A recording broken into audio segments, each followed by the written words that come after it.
বাংলাদেশের আকাশ এখন শুধু সীমান্ত রক্ষার প্রতীক নয়, বরং এক নতুন যুগের প্রতিরক্ষা সক্ষমতার প্রতিচ্ছবি।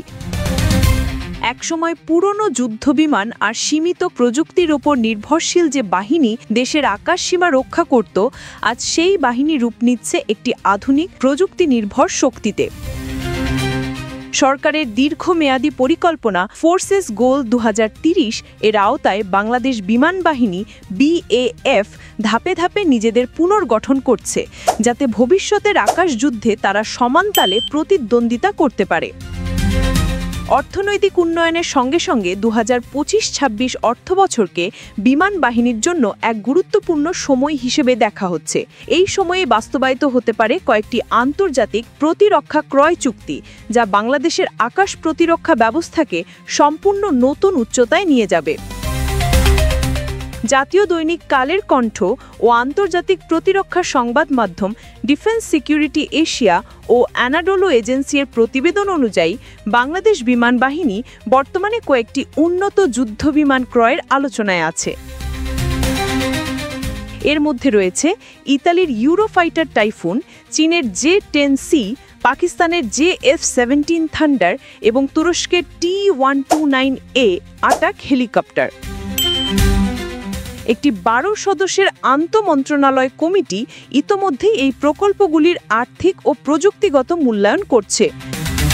প্রাথমিক পরিকল্পনা অনুযায়ী 10টি ইউরোফাইটার টাইফুন, 20টি J-10C, 16টি JF-17 থান্ডার এবং 6টি T-129 আটাক হেলিকপ্টার ক্রয়ের চিন্তাভাবনা চলছে। বাংলাদেশ বিমান বাহিনীর আধুনিকায়নের আরেকটি বড় ধাপ হচ্ছে তুরস্কের সঙ্গে সহযোগিতা। 2025 সালের শেষ নাগাদ সিপের দূরপাল্লার বিমান প্রতিরক্ষা ব্যবস্থা অধিগ্রহণের কাজ চূড়ান্ত হতে পারে। আসালসান, রকেটসান এবং টুবিতাট সাগে কর্তৃক নির্মিত এই সিস্টেমটি একসাথে একাধিক লক্ষ্যবস্তু শনাক্ত ও প্রতিহত করতে সক্ষম। সিপের 1 পাল্লা 70 কিলোমিটার, উচ্চতা 20 kilometre.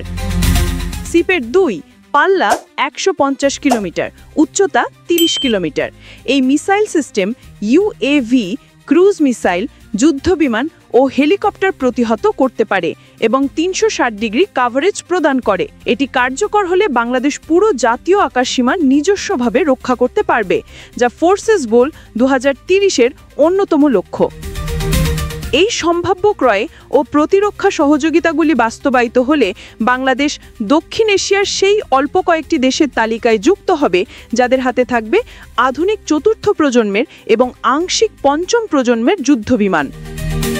Eurofighter টাইফুনের ইউরোজেট EJ-200 engine, J-10C এর AES এর রাডার এবং JF-17 থান্ডারের মধ্যপাল্লার BVR মিসাইল সিস্টেম একত্র বাংলাদেশের প্রতিরক্ষা ক্ষমতাকে বহুগুণে বাড়িয়ে তুলবে।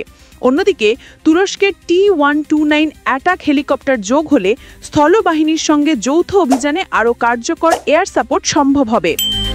বৃহৎ প্রতিরক্ষা ক্রয় প্রকল্পের ক্ষেত্রে বাজেট একটি বড় বিষয়। প্রতিরক্ষা বিশেষজ্ঞদের মতে এই প্রকল্পগুলির পূর্ণ বাস্তবায়নে কয়েক বিলিয়ন ডলার ব্যয় হতে পারে।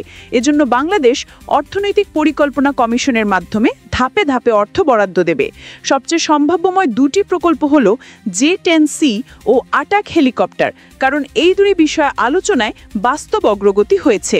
তবে এখনও সবকিছু আলোচনার পর্যায়ে রয়েছে, যদিও সরকার বা প্রতিরক্ষা মন্ত্রণালয় কোনো আনুষ্ঠানিক ঘোষণা দেয়নি। যদিও বিমান বাহিনীর সূত্র বলছে এটি আধুনিকায়নের ধারাবাহিক অংশ, যা ধাপে ধাপে বাস্তবায়িত হবে।